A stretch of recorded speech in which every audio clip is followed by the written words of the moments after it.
Oh, ayan mga kamarites.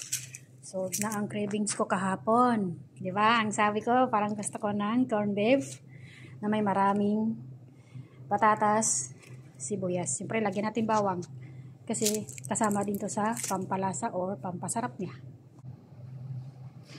So, ayun mga kamarites, ganito ko siya in-slice, mahaba. And then, mag-slice din ako ng mga cubes lang siya. Kasi diba karamihan nakabilog yung pag-slice ng sibuyas. Sa akin ito yung pag-slice ko. Ano kayo? At na-slice ko na rin yung bawang ng maliliit. At syempre yung patatas.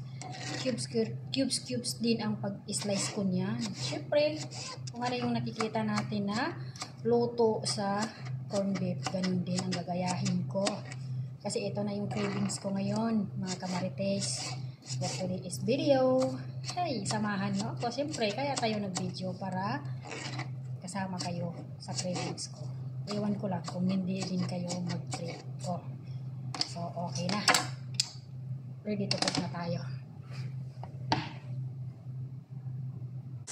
At ayun, nalagyan ko na po ng olive oil yung aking paglulutuan ng corned beef. Oy, healthy yan. Olive oil yan. Charot. Napansin ko, konti lang yung nailagay ko. Siyempre, magdagdag ako ng avocado oils. Ay! Avocado oils. Healthy tayo ngayon sa oil natin. At dahil feeling ko, okay na yung ginigisa kong sibuyas, bawang, at gusto ko yung ganyan, yung hindi siya lata, yung na bawat kagat ko sa sibuyas ay tumutunog. Ay, charot. Ilagay ko na yung patatas. Siyempre, maglagay tayo ng kaunting pampalasang asin.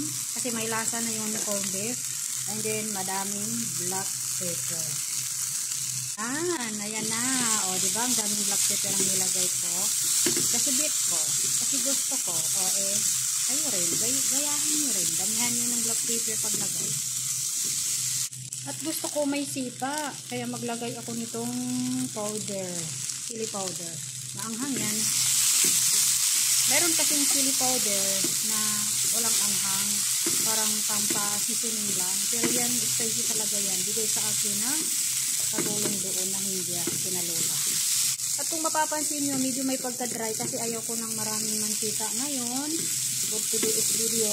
At ganito lang, tamang gisa lang para hindi siya masunog. At konti gisa lang, mga 2 minutes lang, ay ilalagay ko na yung corned beef. Kasi ayaw ko ng overcook yan. Sobrang pagkaluto ba? Yung patatas, ayaw ko. At ayan, okay na siya. Siyempre, ilagay ko na yung bida. Ay, bida. Corned beef, siyempre, hindi kasi siya sponsor. Huwag nyo na itanong kung saan ko ito nakuha. Nahalungkat ko lang to sa aking mga lagyanan ng mga damit ko pala sa mga food ko. At buti naman, mayroon pa pala akong natira na corned beef. Hindi ko pala nailuto. Tagal-tagal na ng panahon. Pero hindi naman yung expired. Okay pa siya. Kaya pang kainin. At syempre mga kamarites, hindi pwedeng walang itlog. May itlog yan. Tatlo pa. Takaw ko. Oy, pero mga kamarites, yung itlog, siparit ang pagkaluto ko ha. Hindi ko siya hinalo sa corned beef. Wala lang. Bit ko ganito. At sobrang init na talaga niya, kaya ilagay ko na. Baka masunog pa yung pan. Nalutuan ko ng itlog. At syempre, okay na rin yung corned beef ko. At syempre, ganito yung gusto kong luto sa itlog, mga kamarites. Ito rin ang cravings ko. Ilang araw na. Kung ano-ano yung napapanood ko sa social media, kaya gusto ko rin gayahin. Ang hirap niya baliktarin. Pero okay naman. Success pa rin.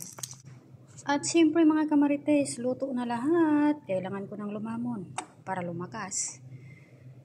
So ayan na mga kamarites, kain po tayo.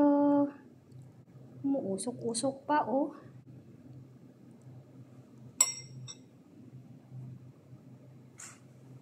Bye-bye, kain po ako. Thank you for watching.